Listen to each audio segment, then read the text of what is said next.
second area, so an important stream of my research really focuses on how we organize the research enterprise, particularly at the university-industry interface, and how we manage scientists and engineers. A number of years ago, I did a study that really focused on, do scientists pay to be scientists? Right? So in other words, what we wanted to really understand in this area was how we know that firms right here in Kendall Square, many of them employ hundreds of PhD scientists who do great work in biotech and clean energy and other areas of in other technology industries. And the question is, what do these workers care about? And so we look very deeply at the life scientists.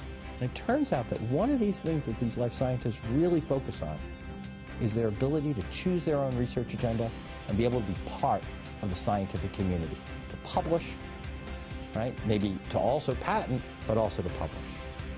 And so if you think about that from an economic perspective, it might be worthwhile for a firm to actually permit their scientists to do those activities, even if they're not totally part of the, even if they don't make sense for the bottom line immediately, because they're going to be able to get better workers at more attractive wages.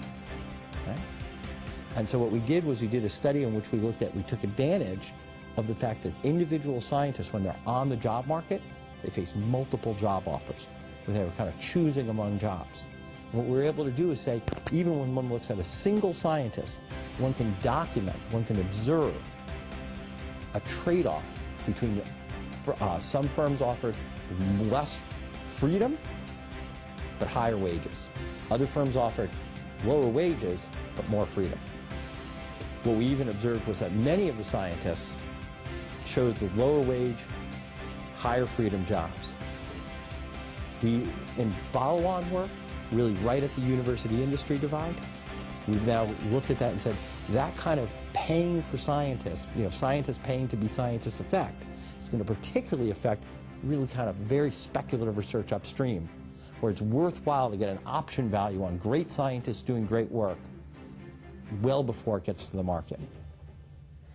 What we've additionally done with a variety of co-authors, including Fiona Murray here at the Sloan School, is in that work what we've really shown is that in more open environments, we not only get more research, but we get a higher diversity of research. So openness, so there's a high complementarity between more open environments and more diverse innovation.